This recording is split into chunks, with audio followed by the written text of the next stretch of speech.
السلام علیکم ورحمۃ اللہ وبرکاتہ الحمد للہ وکفا والصلاة والسلام علی من لا نبی بعد اما بعد اعوذ باللہ من الشیطان الرجیم بسم اللہ الرحمن الرحیم یا بنی اسرائیل اذکروا نعمتی التي انعمت علیکم واوفوا بعہدی اوفی بعہدکم وایای فارہبون یا بنی اسرائیل یا بنی اسرائیل اے بنی اسرائیل اے اسرائیل کی اولاد یا اے بنی اولاد اسرائیل اسرائیل یہ ہیبرو زبان کا لفظ ہے اسرا اور ایل اسرائیل یہ اس کا معنی بنتا ہے اللہ کا بندہ اسرا بندہ ایل یہ لفظ اللہ کے لیے استعمال ہوتا ہے جیسے کہ ہم عبد اللہ استعمال کرتے ہیں اب اس لفظ کی ڈیٹیل میں ہم نے جانا ہے لیکن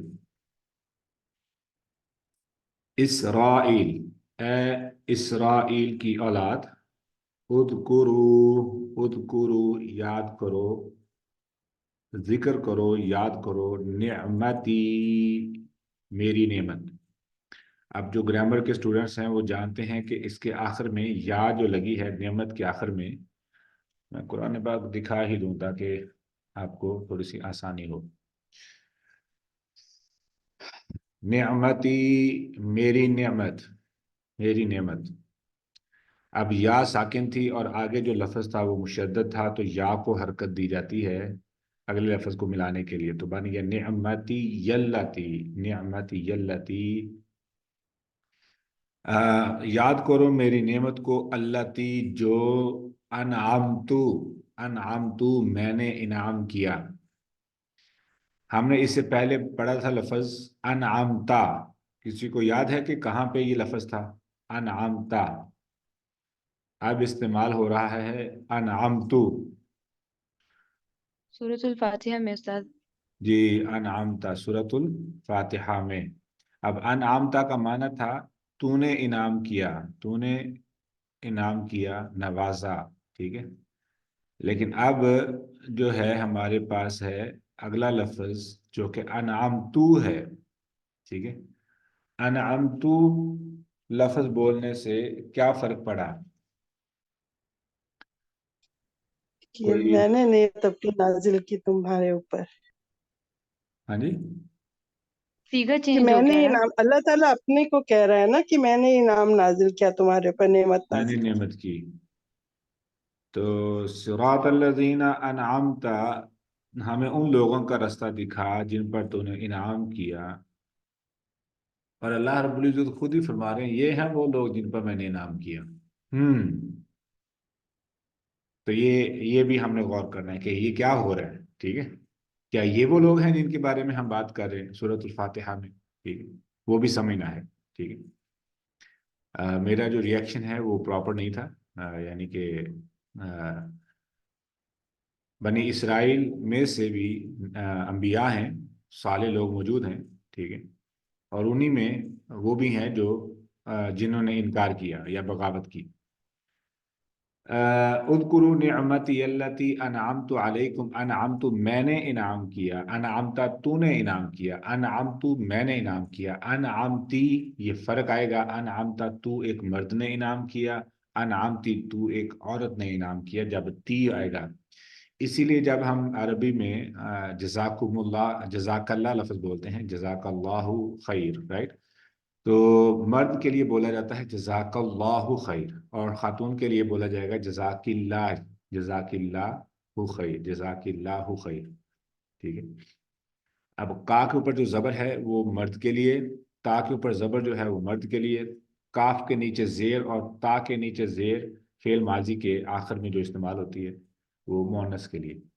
انعمت میں نے انعام کیا علیکم تم پر وَأَوْفُوا اور پورا کرو وفا کرو یہ لفظ وہیں سے آیا جو اردو میں ہم بولتے ہیں نا وفا کرنا یہ وہیں سے لفظ ہے وَأَوْفُوا اور پورا کرو بعہدی میرے عہد کو